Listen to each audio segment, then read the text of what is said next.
Tapi jikalau orang tahu apa yang benar, apa yang salah, dia terjang yang salah, mana ada lagi pengorbanan atau penebusan untuk dosanya.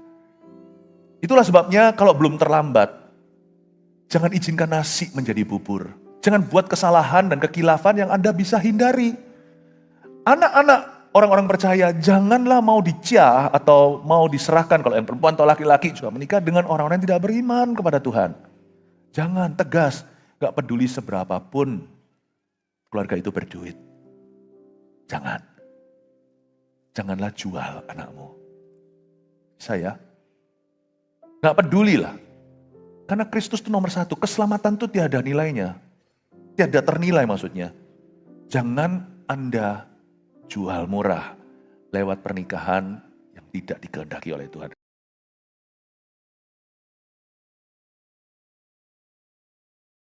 What a friend we have in Jesus.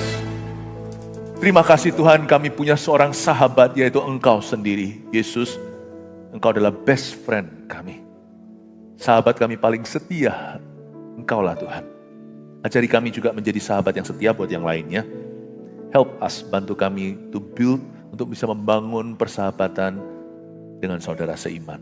Ajari kami jadi berkat buat orang lain dulu sebelum kami minta diberkati. Sampaikan sabdamu, ya Tuhan Yesus, benahi setiap hubungan kami. Every relationship counts. Setiap hubungan itu penting, apalagi di dalam rumah tangga kami. Kuserahkan jemaat serta rumah tangga keluarganya serta pernikahan mereka satu persatu di atas mezbah hidupmu di hari Minggu yang penuh berkat ini. Sampaikan sabdamu, sembunyikan hambamu selalu di balik salibmu. Dalam nama Yesus, haleluya. Amin. Praise the Lord. Berikan tepuk tangan untuk Tuhan Yesus. God bless you. Silakan duduk. Seharian ini sebenarnya konferensi dibagi 5 khotbah. Konferensi itu namanya konferensi cinta atau My Love Conference. Dan saya mau bicara soal pernikahan terutama. Dan ini penting buat bujangan supaya punya pandangan. Tapi juga penting buat kita yang sudah menikah, tak peduli usia pernikahan Anda. Ini gentle reminder di atas fondasi apa Anda bangun pernikahan. Kita semua itu masih OTW, masih on the way. Sekalipun di sini juga mungkin ada yang sudah merayakan pernikahan emasnya 50. Atau pernikahan berlian 60 tahun. I don't care. Kita semua masih OTW, masih on the way. Saya masih 1/4 abad, pernikahan saya 25 usianya. Tapi kita semua belajar sesuatu. Betul, pasangan hidup itu teman hidup. Saya koreksi dulu ya. Pemahaman seperti ini. Kita ini masih bersama, maksudnya suami istri masih bersatu, itu demi anak saja. Itu salah fatal. Itu bukan tujuan pernikahan. Anak itu bonus dari Tuhan. Nah, berarti orang yang menikah gak punya anak kan dikutuki? Gak tentu. Siapa bilang itu? Salah itu. Nikah itu bukan karena anak. Meskipun nanti dalam pernikahan demi anak. Nikah itu, pernikahan itu bukan karena anak cucu. Ya, khotbah saya akan saling melengkapi satu dengan yang lainnya. Untuk para bujangan dan pasangan suami istri. Tapi yang khusus sekarang ini saya tidak main aman. Saya akan bicara tentang persahabatan antara seorang suami dan istrinya. Bagaimana membangun pertemanan. Gak tentu orang menikah lama itu kompak. Gak tentu. Tapi untuk bisa kompak perlu jam terbang. Dan perlu konsistensi. Makanya itu belum terlambat untuk kita mulai. Jangan merasa di sini ada yang sudah wisuda. Kita semua masih harus belajar sesuatu. Saya akan bacakan dulu ayatnya di 1 Petrus pasal 3 ayat 1-7. Demikian firman Tuhan. Hidup bersama suami istri. Demikian juga kamu. Hai istri-istri, tunduklah kepada suamimu. Supaya jika ada di antara mereka yang tidak taat kepada firman, mereka juga tanpa perkataan dimenangkan oleh kelakuan istrinya. Jika mereka melihat bagaimana murni dan salehnya hidup istri mereka itu, perhiasanmu janganlah secara lahiria, yaitu dengan mengepang-ngepang rambut, memakai perhiasan emas atau dengan mengenakan pakaian yang indah-indah. Tetapi perhiasanmu ialah manusia batinia yang tersembunyi dengan perhiasan yang tidak binasa, yang berasal dari roh yang lemah lembut dan tentram, yang sangat berharga di mata Allah. Sebab demikianlah caranya perempuan-perempuan kudus dahulu berdandan, yaitu perempuan-perempuan yang menaruh pengharapannya kepada Allah. Mereka tunduk kepada suaminya, sama seperti Sarah taat kepada Abraham dan menamai dia tuannya. Dan kamu adalah anak-anaknya jika kamu berbuat baik dan tidak takut akan ancaman. Demikian juga kamu, hai suami-suami, hiduplah bijaksana dengan istrimu sebagai kaum yang lebih lemah. Hormatilah mereka sebagai teman pewaris dari kasih karunia, yaitu kehidupan, supaya doamu jangan terhalang. Katakan amin. Ayat 7 itu khususnya adalah poin intinya, tapi saya tetap akan bahas 6 ayat sebelumnya. Teman hidup sampai tua. Jadi orang menikah itu adalah hubungan covenantal dalam bahasa Inggrisnya. Apa itu covenant? Hubungan perjanjian. Tuhan mempersatukan suami dan istri bukan karena anak-anaknya, sebelum mereka punya anak. Jadi hubungan itu yang seringkali dilupakan oleh pasutri atau pasangan suami istri. Ketika mereka punya anak, maka mereka lupa batu dari mana mereka dipahat. Marriage is a covenantal relationship with God. Pernikahan adalah hubungan perjanjian dengan Tuhan yang melibatkan seorang laki-laki dan perempuan dalam sebuah ikatan bersama dengan Tuhan Yesus dalam hubungan segitiga. Dan Tuhan ada di tengah. Jadi kita harus mengerti itu. Dan perekat daripada hubungan itu pertama-tama adalah agape love atau kasih tanpa syarat. Tapi juga philia, yang ini seringkali diabaikan. Sehingga nanti di dalam hubungan suami istri terkesan seolah-olah mereka itu bersama karena takdir kehidupan atau karena anak-anaknya. Tidak. Jangan sampai kita lengah, suami istri harus membangun persahabatan itu. Ini pesan untuk para bujangan, apalagi yang sedang pacaran. Prioritasmu nomor 1 adalah bangun persahabatan. Jangan jadi lovers saja atau jangan hanya pacaran. Tugas utamamu karena nanti pernikahanmu bertumpu pada itu adalah your friendship. Alangkah baiknya hubungan pernikahan dimulai dengan hubungan pertemanan. Makanya penting sekali, everything begins with friendship. Semua itu dimulai dengan persahabatan. Supaya suatu hari waktu Anda menikah, kalau bisa, gak semua orang konteksnya sama, Anda bersaksi, I am marrying my best friend. Aku menikahi teman baikku minimal, kalau bukan teman yang paling akrab. Jangan cemari kasih dengan cinta dan jangan cemari cinta dengan nafsu. Jangan prostitusikan pacaran itu. Seks tidak boleh menjadi lonceng berbunyi di dalam hubungan. Seks itu nanti diberikan sebagai berkat dalam pernikahan. Sekarang yang pacaran dulu, bangun pertemanan. Temukan sebanyak mungkin kesamaan. Bukan hanya hobi iya, terutama visi. Makanya kebaktian sebelum ini, visi pernikahan itu harus benar. Pertanyaan why? Mengapa engkau menikahi orang itu tidak boleh dijawab karena aku cinta dia. Harus ada tujuan yang lebih tinggi dari itu. Tali kasihnya memang cinta. Yang menjalin hubungan mereka memang kasih. Memang cinta, jatuh cinta, sayang. Tetapi mereka menikah di pelaminan, holy matrimony, karena Tuhan punya rencana kenapa dua orang itu menjadi satu. Allah punya maksud ilahi. Kalau enggak, kita bisa loh saling cinta dengan komitmen tapi tanpa seks sampai mati. Bisa. Kenapa kok harus menikah? Ya supaya punya anak. Saya rasa bukan itu saja.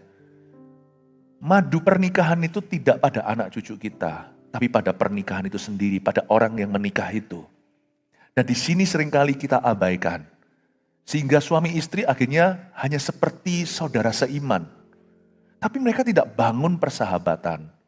Jadikan goal di dalam pernikahan Anda to build your friendship, not only your partnership. Lama-lama suami istri seperti mitra. Aku papa, kamu mama ya. Dalam pernikahan mereka coba besarkan anak bersama. Tapi mereka sendiri berdua sudah tidak ada chemistry.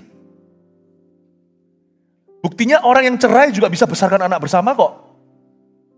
Kenapa orang tetap menikah membesarkan anak bersama? Apakah pernikahan itu karena demi membesarkan anaknya? Beberapa keluarga cerai meskipun anak dari broken home itu pasti ada sesuatu yang missing, ada sesuatu yang hilang. Nanti kebaktian berikutnya saya jelaskan.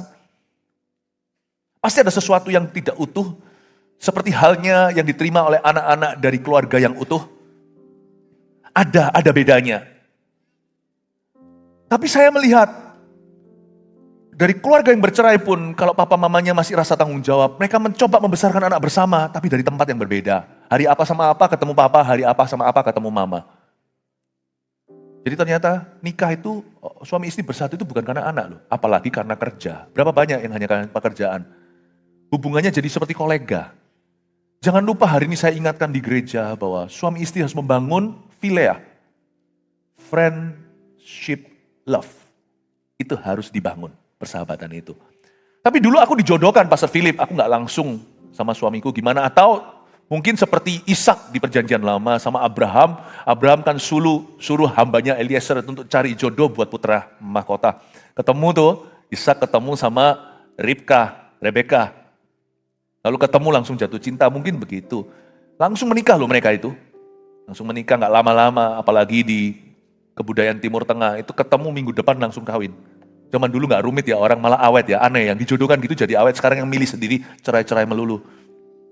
Apa kita harus kembali lagi ya dijodohkan ya? Kadang-kadang juga oke loh tuh. Jadi ternyata dijodohkan atau pilih sendiri, gak masalah. Cara bermainnya yang menentukan.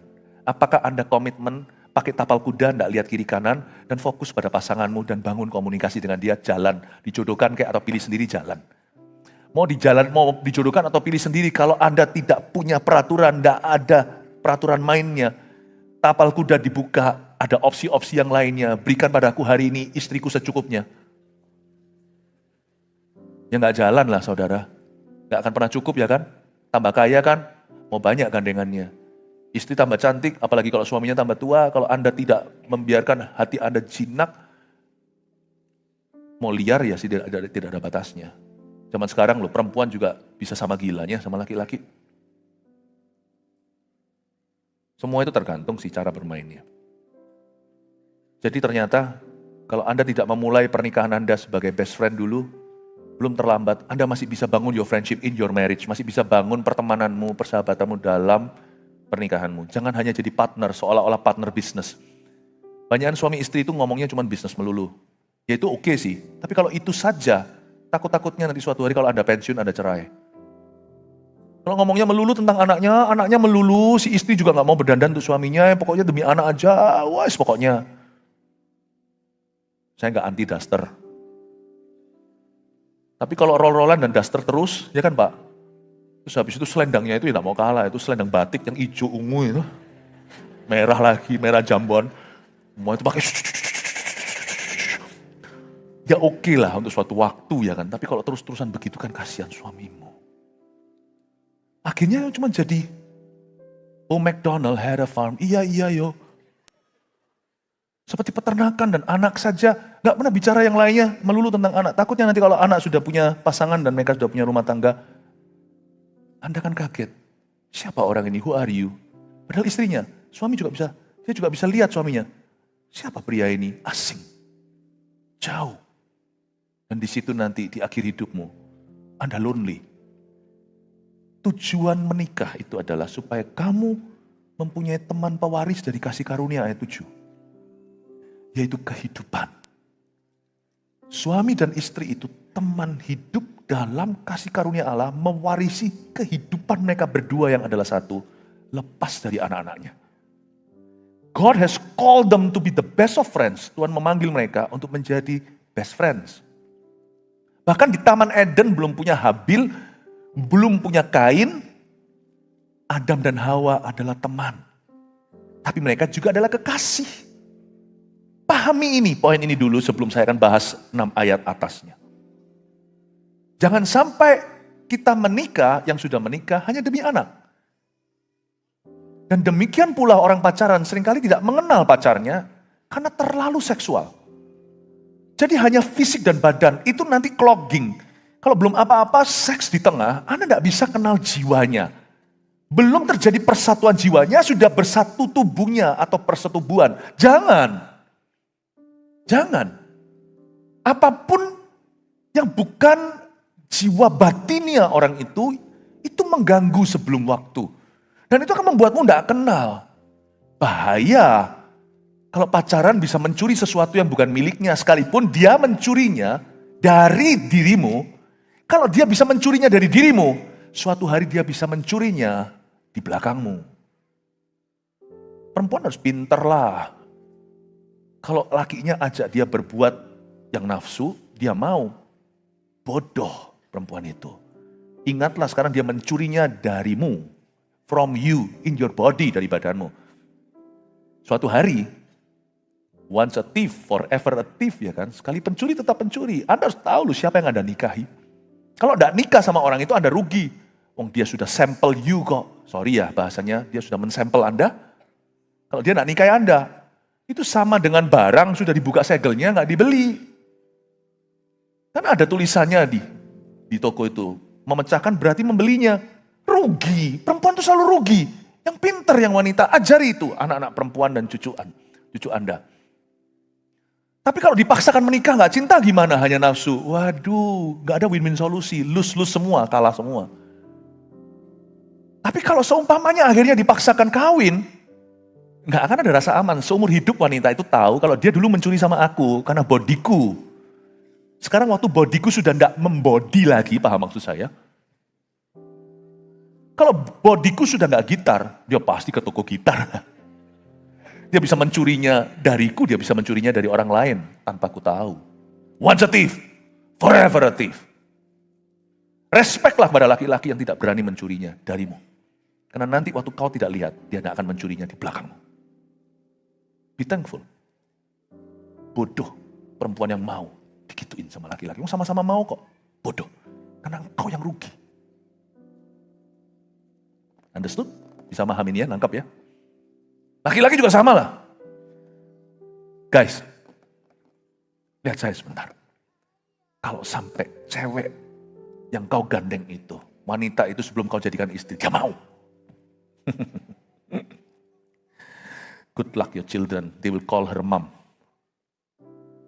Good luck ya anaknya, sebab anaknya nanti akan berkata mama sama anaknya. Good luck. Kalau dia mau sama Anda bukan siapa-siapanya. Suami juga bukan, belum lah. Tapi kan karena cinta. Oh, suatu hari kalau dia cinta sama orang lain, komitmen buyar dong. Kalau siapa bisa membuainya, bahasa Inggrisnya head over heels. Wah, can sweep her off her feet. Itu kayak di film-film yang cuma kelihatan tengah ke bawah lalu kakinya naik ke sini. Alias kayak mencium gitu kakinya naik. Itu nggak kelihatan kakinya itu di layar. Nah, kakinya begini. Tapi kalau itu bukan Anda, nggak apa-apa kan? Dulu bukan suaminya aja Anda berhak. Nanti lain kali bukan suaminya juga berhak. Semua kan tergantung feeling.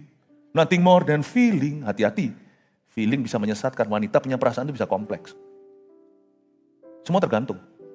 When commitment doesn't speak anymore, waktu komitmen tidak lagi berbicara, good luck my friend. You don't know whom you're marrying. Seperti Anda beli satu box, nggak tahu apa isinya. Makanya seks itu bukan pada tempatnya. Dia hanya pada pernikahan. Yang pinter guys, yang cowok. Yang saya ngomong sama bujangan dulu ya.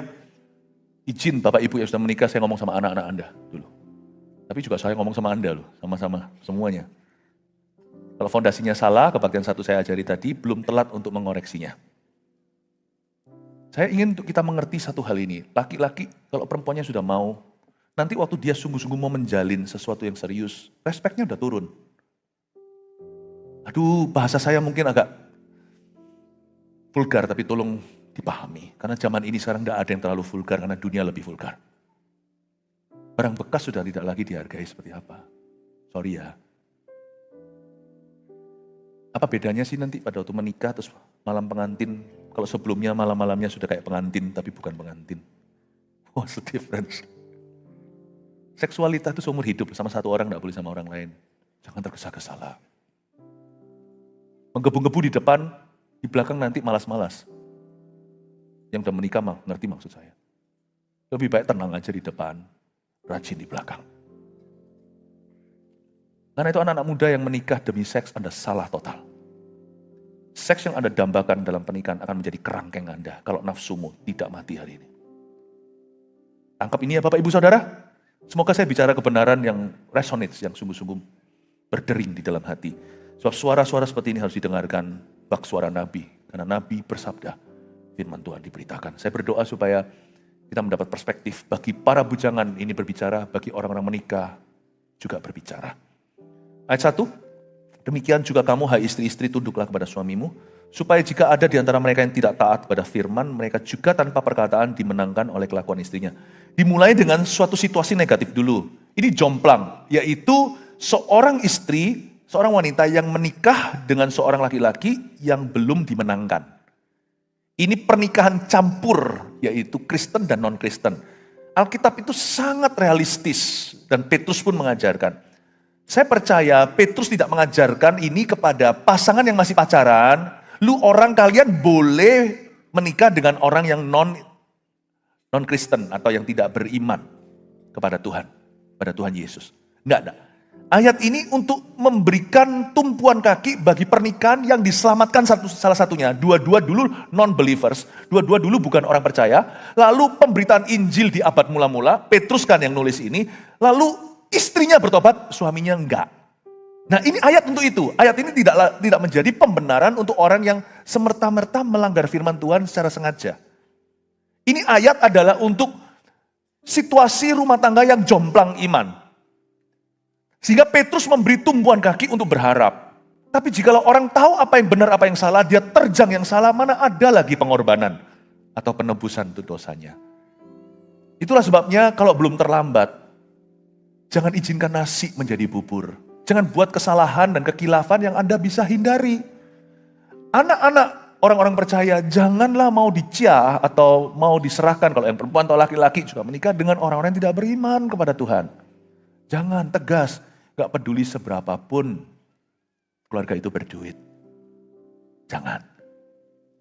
Janganlah jual anakmu. Saya, gak pedulilah. Karena Kristus itu nomor satu, keselamatan itu tiada nilainya. Tiada ternilai maksudnya. Jangan Anda jual murah lewat pernikahan yang tidak dikehendaki oleh Tuhan. Jadi ayat ini bermula dengan suatu situasi yang jomplang, sesuatu yang negatif. Tapi ada harapan, karena ceritanya salah satu dimenangkan, satu belum. Itu pun Petrus berkata begini, tunduklah kepada suamimu dulu, yang belum beriman itu, supaya jika ada di antara mereka yang gak taat pada firman, mereka bisa dimenangkan oleh kelakuan istrinya. Jika mereka melihat ayat 2, bagaimana murni dan salehnya hidup istri mereka itu. Jadi di ayat ke-1, saya dapat satu kesimpulan. Ini perlu mikir keras untuk saya bisa dapatkan ini. Yaitu permulaan pernikahan yang healthy atau pernikahan yang diberkati itu adalah harus sama-sama seiman. Ya, sama-sama seiman. Jadi kalau kita masih di fase perencanaan, belum terlambat, pastikan Anda menikah dengan orang yang sama-sama seiman dalam Tuhan Yesus. Di situ. Tapi jikalau Anda diselamatkan, lalu suami Anda tidak mau, Anda yang terima Injil dulu, maka ayat ini juga bisa berbicara kepada kita bahwa Anda bisa menangkan suaminya, Tuhan akan tunggu. Dan Tuhan menyertaimu, sehingga Anda bisa memenangkan suami yang belum beriman itu dengan atau lewat kelakuan Anda yang mulia. Jadi gitu ya ayatnya. Tapi dari ayat ini saya temukan bahwa untuk menjadi teman hidup sampai tua, menjadi ahli waris teman seperjanjian, maka kita harus memulai dengan satu basic capital modal dasarnya adalah sama-sama beriman sama Tuhan. Sama-sama beriman ini pun masih perlu dibangun compatibility atau kecocokan. Sama-sama beriman aja nggak tentu langsung bisa merger. Apalagi yang tidak beriman. Tapi kasusnya istimewa di ayat 1 dan 2. Bagi Anda yang diselamatkan di tengah-tengah kehidupan, suami belum, Tuhan tunggu. God will wait for you. Amin. Jadi ada dua. Yang satu preventif ayat ini. Mencegah kita membuat kesalahan secara sengaja atau langkah yang tidak alkitabiah. Yang kedua sifatnya redemptif atau menebus bagi mereka yang setengah jalan diselamatkan. Pasangannya belum, ayo cayo kata Tuhan. Aku beserta, kamu bisa menangkan suamimu nanti. Lewat kelakuanmu, lewat doamu. Paham ya? Tidak ada ayatnya firmannya. Bagi Anda yang tahu jelas itu bukan anak Tuhan, Anda nikahi. Tidak ada ayatnya.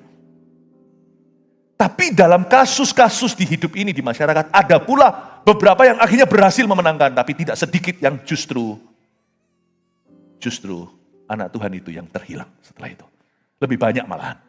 Saya tidak temukan ayatnya. Makanya itu jangan mencoba itu Tuhan. Teman hidup sampai tua itu dimulai dengan seiman. Lalu dikatakan di sini taat kepada firman. Coba baca lagi ayat 1. Demikian juga kamu, hai istri-istri, tunduklah kepada suamimu supaya jika ada di antara mereka yang tidak taat kepada firman. Tidak taat kepada firman. Taat pada firman. Taat pada firman. Jadi Alkitab menjelaskan bahwa ada hal-hal tertentu yang membangun pernikahan dan menjadikan suami istri sahabat dekat. 1, taat kepada firman. Saya anjurkan segala sesuatu itu dimulai dari Kristus. Jadi kalau Anda sudah sama-sama seiman, pacaran dan yang sudah menikah, bangun mezbahmu bersama-sama. Saya garis bawahi di ayat 1, saya tidak ambil negatifnya, saya ambil positifnya. Karena negatifnya bunyinya begini, di antara mereka yang tidak taat pada firman, mereka masih bisa dimenangkan. Berarti firman itulah peraturan bermainnya. Saya garis bawahi taat kepada firman. Selama suami dan istri, meskipun mereka seperti Tom and Jerry, pernahkah Anda melihat suami istri seperti Tom and Jerry? Ada. Tetap punya harapan yang besar. Mereka bisa menyatu. Mereka bisa diberkati. Tetap punya harapan besar, hubungan mereka bisa pulih. Kalau mereka mulai dengan ini, taat pada firman. Makanya itu perlu untuk membangun mezbah doa bersama-sama. Mezbah setiap keluarga, setiap family itu beda. Ada keluarga yang doa sama-sama seminggu sekali, dan itu kaku, itu harus terjadi. Ada yang setiap malam, ada yang setiap pagi. Setiap keluarga temukan ritmenya sendiri. Keluarga saya yang notabene sangat tebal, yang sangat thick atau sangat kental kerohanian, saya justru berada di posisi disadvantage, kurang menguntungkan kalau saya pakai cara menekan anak-anak saya. Kalian harus saat teduh, kalian harus berdoa, karena papanya punya pelayanan sudah begitu rupa. Gak perlu diapa-apain aja, mereka sudah punya tekanan ministry. Jadi saya sangat rileks mezbah di dalam rumah. Saya gak pernah paksa mereka. Lewat teladan saja. Tapi saya sama istri saya juga sama. Saya sama istri saya punya mezbah taat pada firman dengan istriku. Itu simple sekali. Yaitu saya komunikasi, saya gak terus terang, gak seperti beberapa orang yang kaku. Tiap hari harus berdoa sama-sama sekian jam dengan istrinya, suaminya, anaknya. Karena hidup saya sudah gak jauh dari doa melulu. Anak saya setiap noleh lihat papanya doain siapa. Saya gak mau mereka overdosis, mengerti maksud saya. Jadi saya sama istri saya punya mezbah doa yang sangat rileks. Yaitu pada waktu saya makan. Saya kalau makan sama istri saya itu, saya punya mezbah dari sejak pacaran. Gandeng-gandengan gak lah ya sampai kita tunangan. Tapi setelah itu, intensif kita gandengan itu waktu kita doa makan. Saya kalau doa makan selalu gandeng istri saya. Tuhan Yesus terima kasih, amin. Kalau tangan saya lagi kotor, sudah terlanjur pegang ayam, kadang-kadang pendeta pun bisa lali, lupa kalau dia sudah berdoa atau belum. Saya pakai sikut saya, kasih ke istri saya yang pegang, lalu kita doa. Istri saya kadang-kadang singgung saya, Tuhan Yesus ampuni pendeta ini yang sudah makan dulu. Boleh loh ditiru, karena makan itu gak mungkin lewat.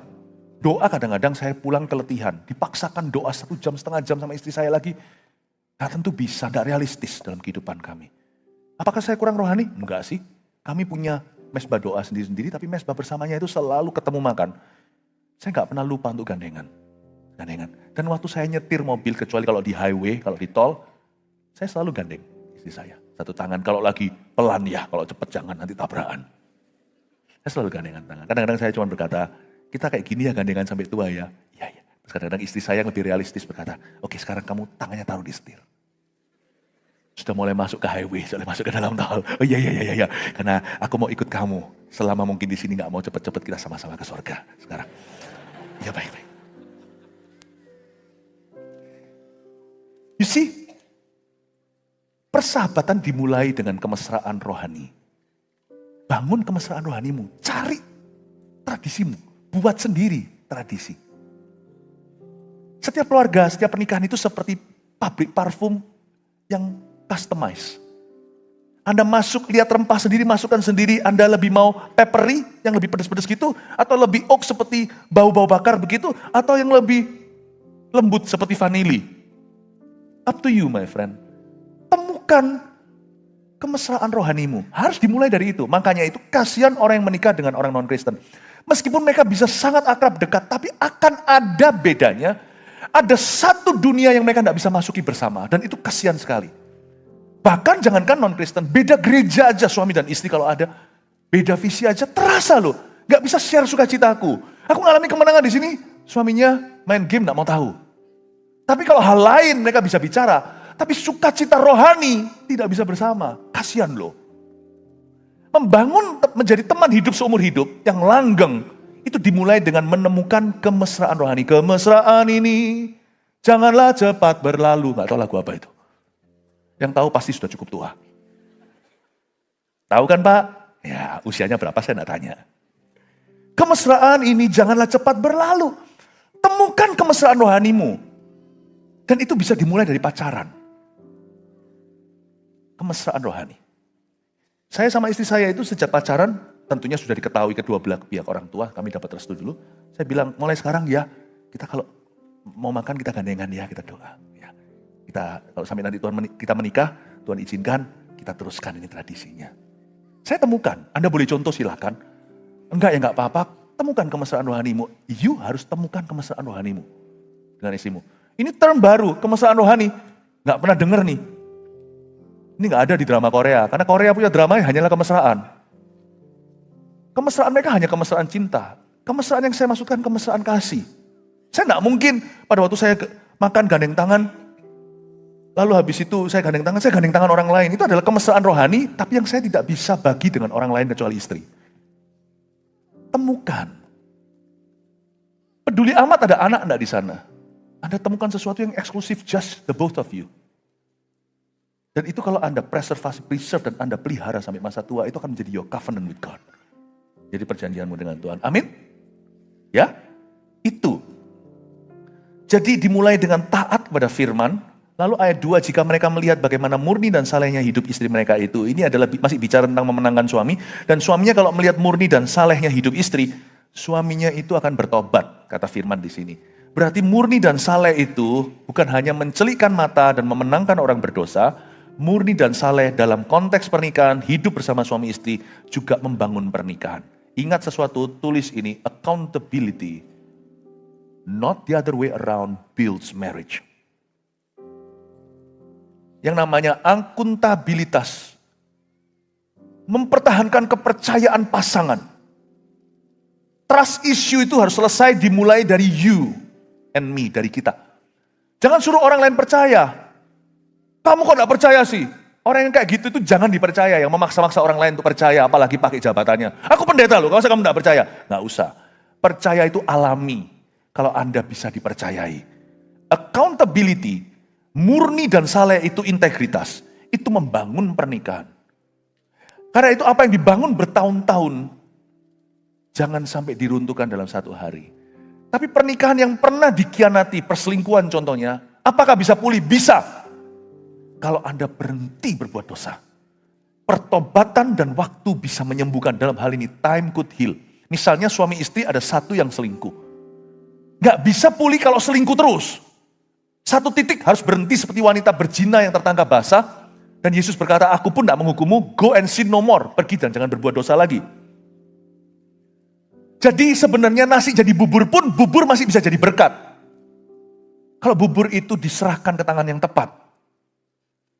Jangan berkata, oh pernah selingkuh, kalau bisa jangan. Selingkuh itu menyakitkan, gimana pun juga pasti sudah ada damage done. Tapi saya melihat bahwa dalam pernikahan yang sudah terkena wabah selingkuh pun masih bisa dipulihkan. Saya ini hamba Tuhan, saya lihat bolak-balik. Saya nggak ngomong ini supaya nggak apa-apa, sana selingkuh, masih bisa pulih. Enggak, pasti ada tangis ratap yang terjadi bukan hanya di kau, bahkan orang tua, keluarga besar, apalagi anaknya, pasti ada. Pasti ada goresan yang nggak bisa kembali. Tapi saya melihat berkali-kali tetap bisa pulih. Kuncinya di mana? Kembalikan accountability. Integritasnya harus balik. Jalannya tetap jalan yang sama yang kau tinggalkan itu jalan ke situ lagi untuk bisa pulih. Integrity. Yang namanya murni dan saleh itu yang membangun pernikahan. Lawan kata dari itu meruntuhkan.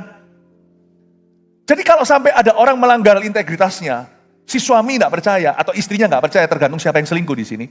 Pihak ketiga harus tepat, tidak boleh orang fasik yang menjerumuskan, tapi hamba-hamba Tuhan, anak-anak Tuhan. Maka mereka memulihkan, nanti pelan-pelan dengan dongkraan dan kekuatan dan dorongan iman dari sesamanya yang Tuhan utus itu, sang suami akan bisa percaya sama istrinya lagi, istri bisa percaya dengan suami, dengan catatan yang diberi percayaan lagi, tolong pertahankan kepercayaan itu mati-matian. Dan kalau kepercayaan itu belum dinodai, jaga seperti biji matamu. Karena kepercayaan tidak ada keluarga bisa tetap berdiri dengan teguh tanpa integritas. Ketika sang istri sudah tidak bisa percaya sama suaminya, gimana bisa teman sehidup semati? Oh, aku tidak percaya sama kamu. Disitulah the end of your friendship, di mana persahabatan itu berhenti ketika seseorang dikhianati. Itulah sebabnya persahabatan itu, pertemanan di dalam pernikahan itu banyak gangguannya. Ketidaksetiaan salah satu atau infidelity. Infidelitas, di mana tidak ada integritas. Infidelity itu apa? Perzinahan. Jangan izinkan. Bahkan itu pun saya ngomong ini ya dengan hati-hati. Itu pun Tuhan bisa sembuhkan. Luar biasa. Tapi ya tetap jalannya sama. Harus murni saleh lagi. Harus saleh dan murni. Jadi kalau sampai terjadi pengkhianatan, jalan satu-satunya adalah pertobatan dan waktu. Dalam hal ini tepat guna. Time heals. Kalau tidak bertobat, time pun tidak bisa heals. Time cannot heal. Tapi kalau bertobat, jangan terus berkata, aku sudah bertobat loh, kamu kalau belum percaya dengan aku. Wanita kalau dikhianati, ya perlu waktu untuk percaya lagi. Sama dengan suami kalau dikhianati juga sama sih. Jangan menuntut, yang bersalah itu jangan nuntut. Lu percaya gua dong, aku sudah bertobat kok. Lu tobat kok bisa marah-marah. Ya kan? Misalnya orang mencuri, lalu harus dia ketahuan, mau dipenjarakan. Setelah itu dia berkata, wah aku sudah bertobat kok, kamu masih penjarakan. Oh masih bisa marah-marah, itu kan tidak bertobat. Dalam hal ini jangan paksakan. Kalau kita di pihak yang salah, tunggu waktu untuk menyembuhkan. Tapi selama waktu probation atau waktu percobaan itu, bukan percobaan, waktu penerimaan kembali itu, jangan salahi lagi. Tetap harus ada stopnya kapan berdosa. Kalau lagi dan lagi, semakin susah untuk pulih. Paham maksud saya? Banyak persahabatan, pernikahan, hubungan itu hancur karena kesalahan diulang-ulangi. Jadi kalau Anda mau utuh pernikahannya, jangan dikit-dikit berkata pisah atau cerai. Karena setiap kali kau utarakan itu tuh melemahkan, belum lagi menghancurkan pernikahan. Karena pernikahan itu dibangun di atas dasar trust kepercayaan. Kepercayaan itu mahal harganya, tolong pertahankan seperti biji mata. Membangun persahabatan dalam pernikahan bukan hanya butuh trust, tapi butuh time juga. Spend time to be together. Perlu waktu. Apapun lah bahasa kasihmu lah, pemberian, jamahan. Tetap gimana pun juga, time itu perlu. Kalau Anda mau membangun persahabatan dengan pasangan, Anda perlu waktu memperhatikan satu dengan yang lainnya yang bukan soal pekerjaan atau anak. Saya dorong suami istri di gereja kita, doa pun tidak menjawab ini. Ada jenis yang tidak bisa diusir kecuali doa puasa. Ada jenis tertentu nggak bisa berubah, termasuk dengan doa dan puasa. Jawabannya terletak pada take her out, bawa dia keluar. Ajak dia jalan-jalan. Punya waktu bersama berdua. Harus ada waktu kencan. Yang sudah menikah dengarkan. Kencan itu bukan untuk orang pacaran. Yang pacaran gak usah jangan banyak-banyak kencan. Kerja. Anak muda kok kencan terus. Kerja. Loh, tapi aku sudah pacaran. Ya sudah gak apa-apa. Kalau kamu mau membangun sesuatu yang berharga di masa depanmu rumah tangga, bangun fondasinya. Kencan terus membuatmu ompong. Sorry, ini terlalu kaku Pastor Bim. Enggak. Saya sama istri saya juga bukannya semua menurut dengan pengalaman kami. Saya itu hubungan jarak jauh. Saya itu dulu di Ungaran terus, tempatnya Pak Samuel Handoko. Pelayanan. Pada waktu saya di Ungaran, ada Pastor Gio di sana dan sebagainya. Pertama-tama saya muridkan. Waktu kencan terbatas. Kerja untuk Tuhan. Karena memang itu pekerjaan saya juga. Kerja. Jangan terus ngedate. Pergi ke tokonya. Kalau memang lanjutkan pelayanan pekerjaan Papa, pergi ke pabriknya. Belajar semua sistemnya. Belajar. Kalau pergi ke tokonya mama atau gimana, jaga toko, kenali customernya, ngerti gimana memberi servis, coba lihat kasih saran apa yang bisa diubah untuk lebih baik. Yang perlu banyak kencan itu yang sudah menikah. Saya tanya istrinya aja, istrinya biasanya jujur. Yang merasa sudah lama gak diajak kencan sama, kencan itu apa sih? Kencan itu gak perlu ribet kok. Saya sama istri saya kalau kencan gimana? Kemarin saya kencan, setelah saya Natalan di beberapa tempat jemaat doa, gini itu, aduh sibuk sekali.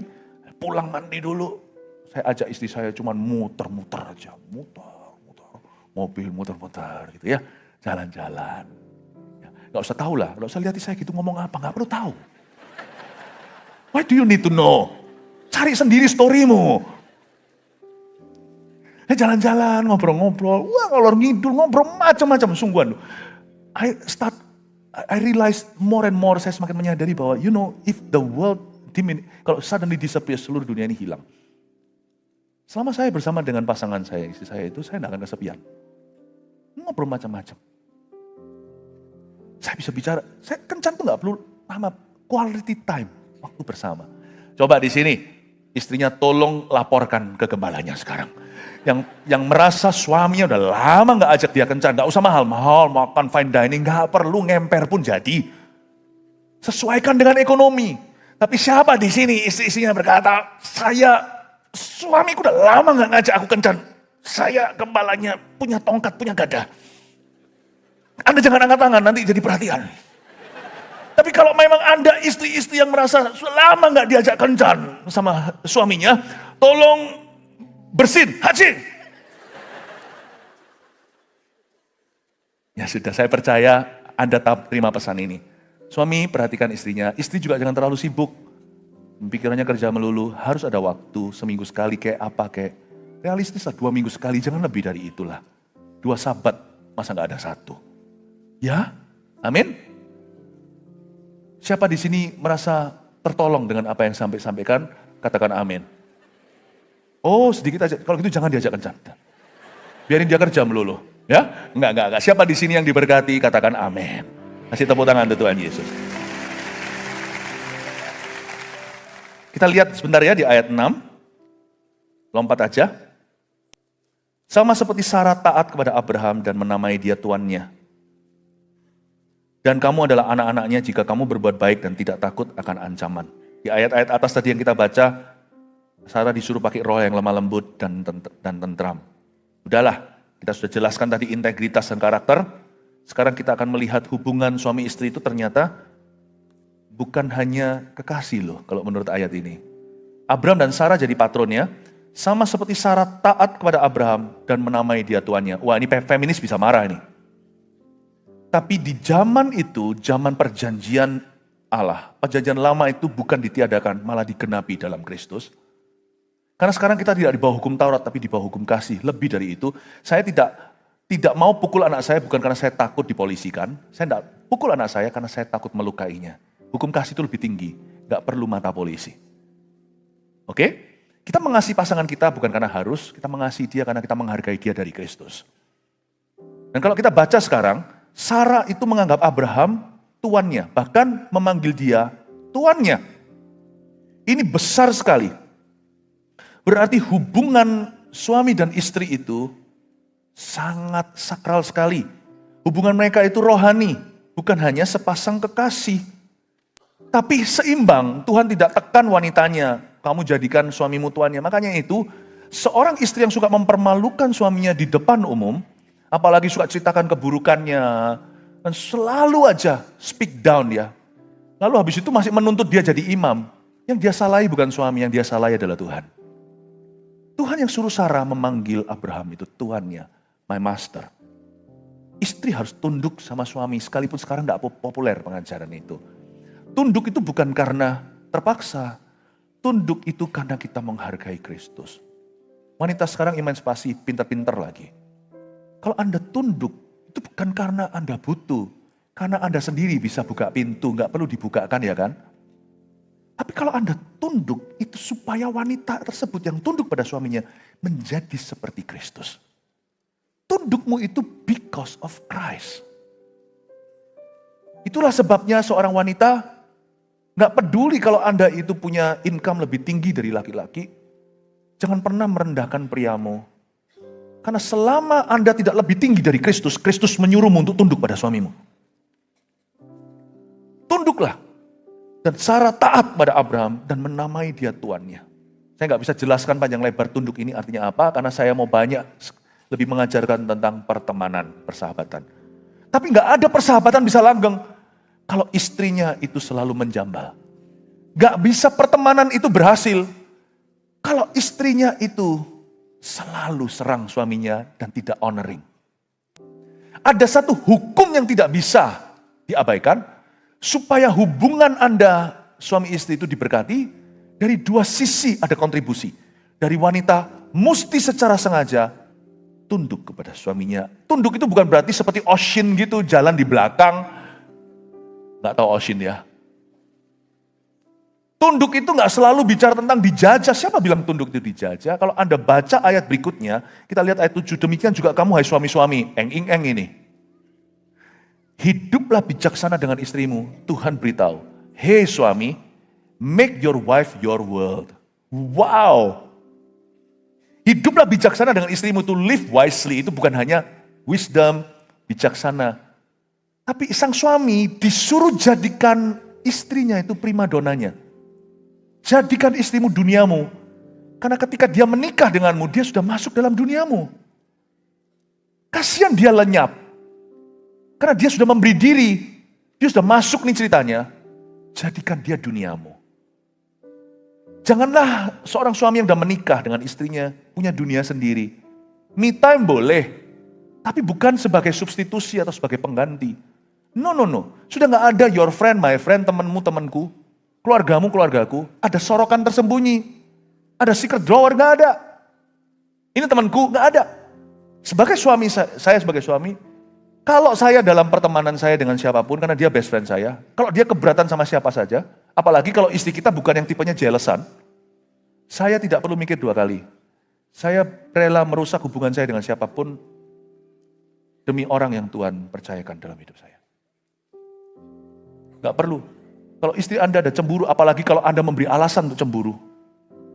Udahlah, gak usah bela diri, bela orang itu. Udah hindari, gak ada salahnya. Tapi kalau istrinya memang posesif, cemburuan, nah itu butuh konseling. Apalagi istri yang normal. Suami juga sama, ada your friend, my friend. Gak ada, sudah gak ada. Pertemanan itu berarti persatuan. Kata hidup bijaksana ini sebagai penyeimbang.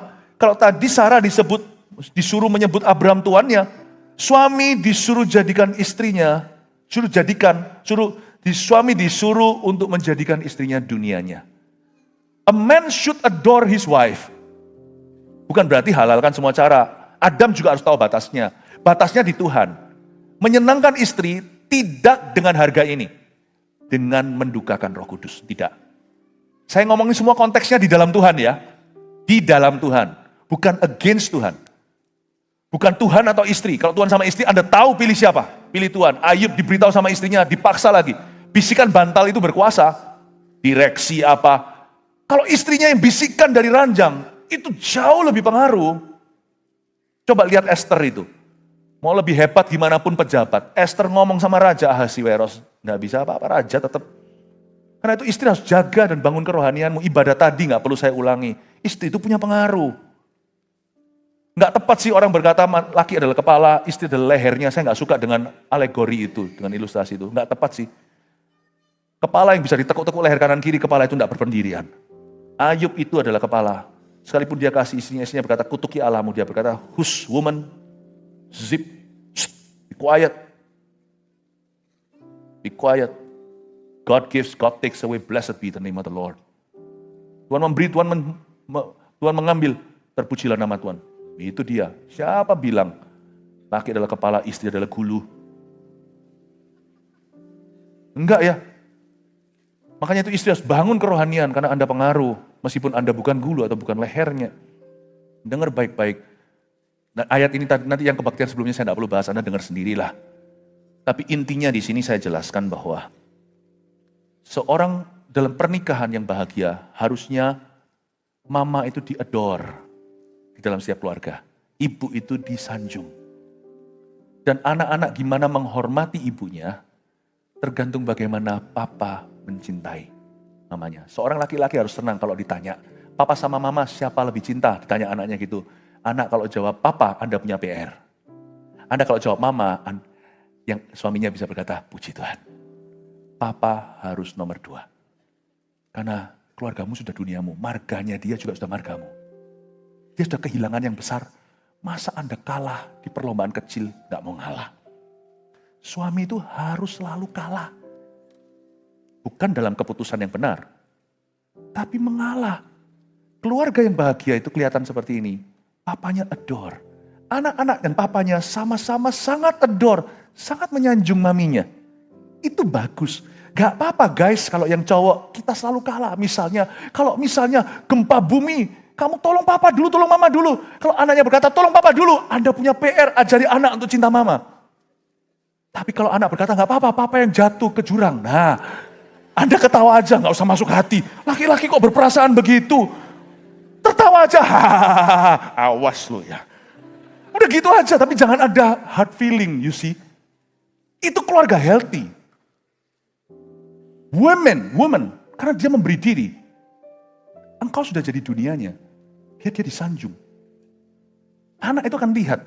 Makanya itu jangan pernah jatuhkan mama di depan anaknya. Anak harus bisa melihat papanya itu sangat cinta sama mamanya. Harus bisa. Kalau nggak gitu, saya yang paling kasihan di dunia ini adalah satu makhluk. Wanita yang tidak dikasih oleh suaminya. Satu makhluk ini paling kasihan. Mendingan cepat masuk surga. Karena bapak cinta.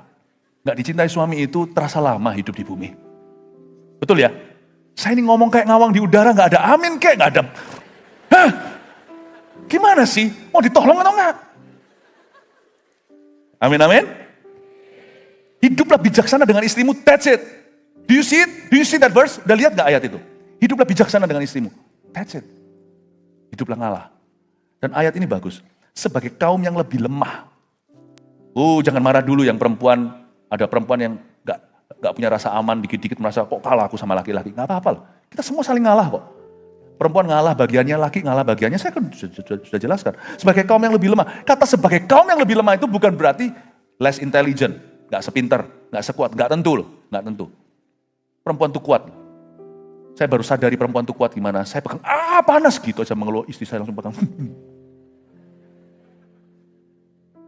Paling gak sensitif laki-laki kalau istri sama wanita lalu cerita, iya tuh waktu sakit bersalin, buka berapa sakit sekali. Wah, aku juga pernah mules loh. Kalau lakinya tiba-tiba ngomong aku juga pernah mules. Semua laki-laki perempuan matanya langsung melotot, lu ngomong apa? Masa ngerti sakit bersalin, mules kau bandingkan. Pada waktu anak-anak lahir, istri saya hamil, lalu waktu lahir, saya ini selalu mencuri perhatian. Saya mules waktu istri saya mau melahirkan.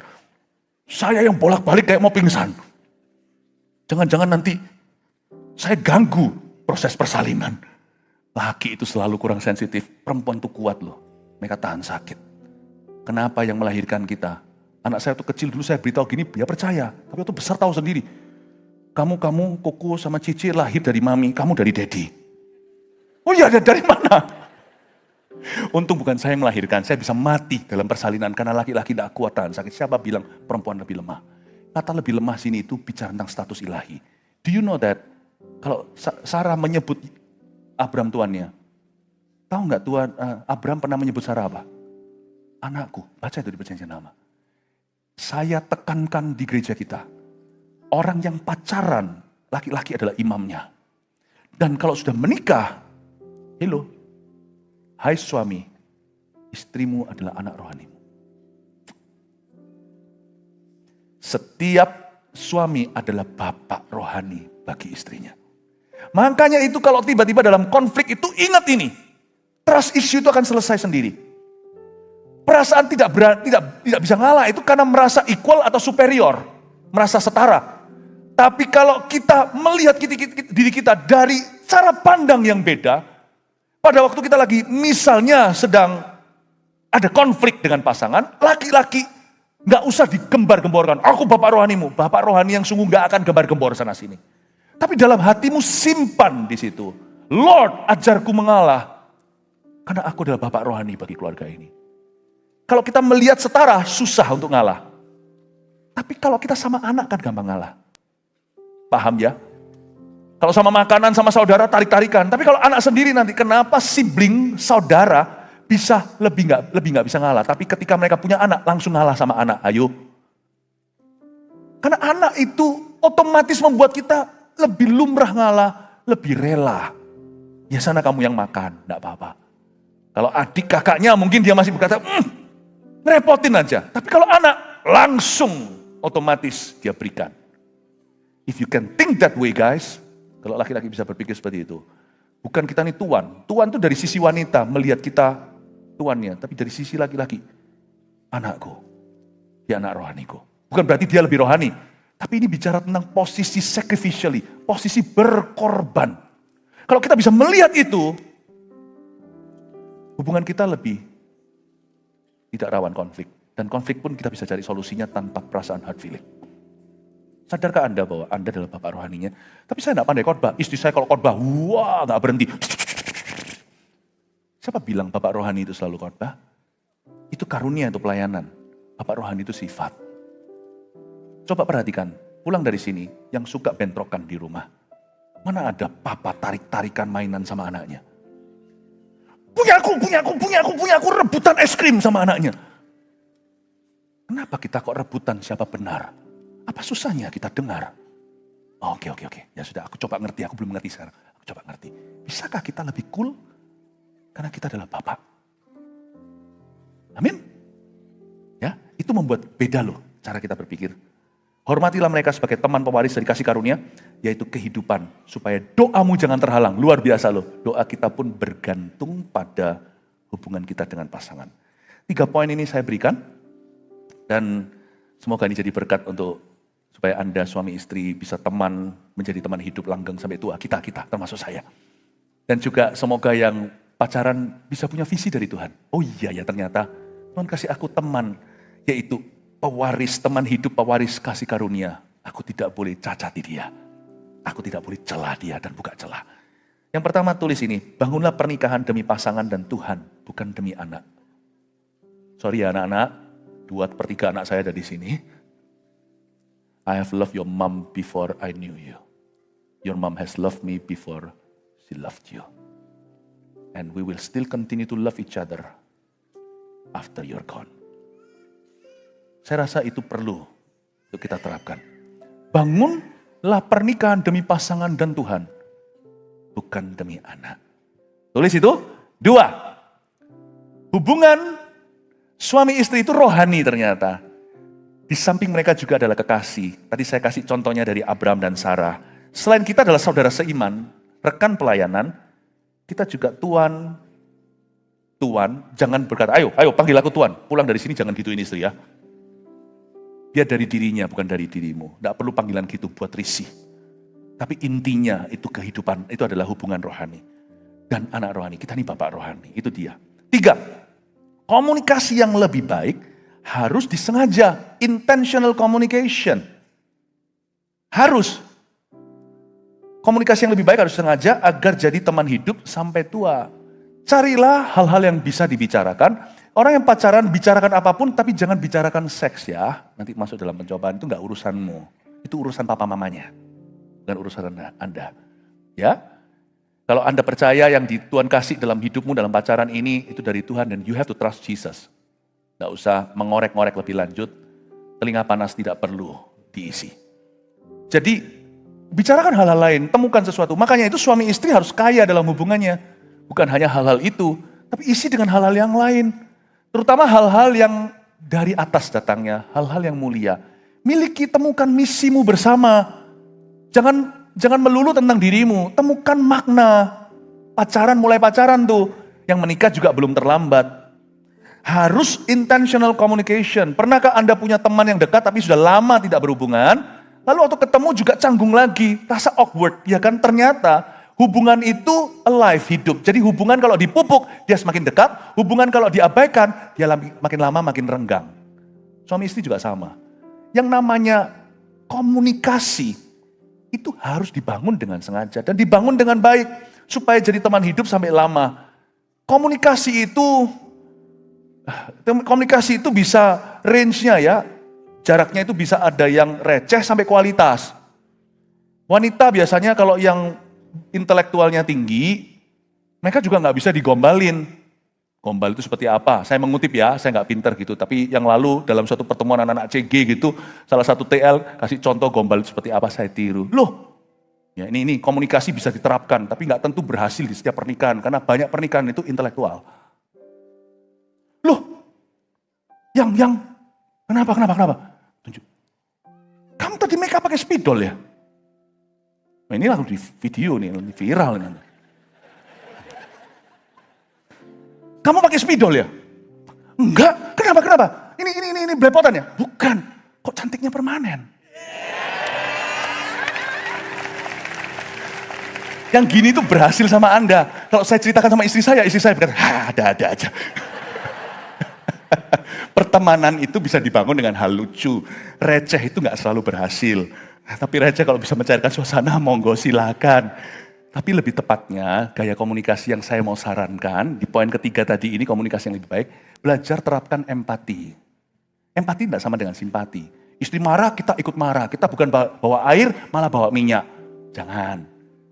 Tapi kita harus empati. Dengarkan dulu. Saya lihat banyak pernikahan itu suka membantah pasangannya. Itu trust issue. Kalau kita sudah negative thinking, kita sudah punya labeling.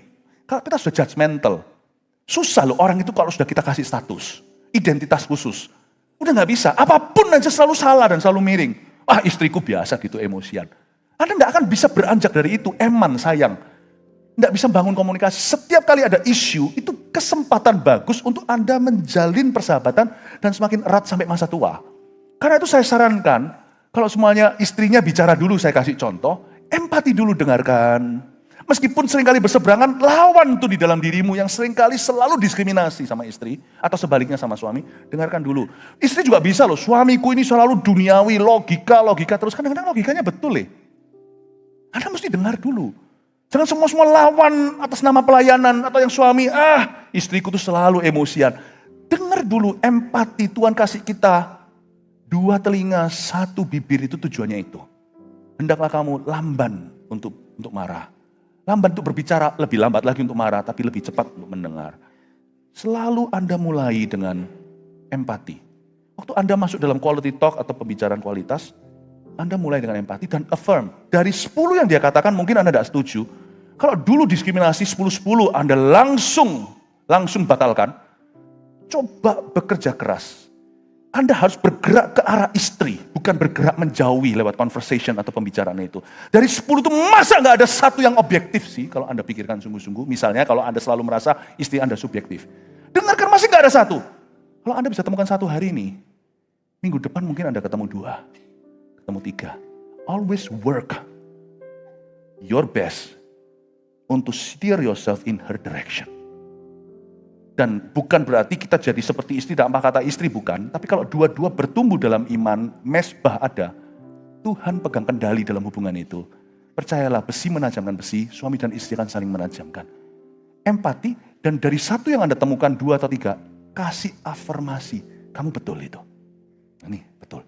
Jangan terus dibantah. Saya sering melihat pasangan itu suka bantah-bantahan. Dan itu bagus karena Anda masih sibuk.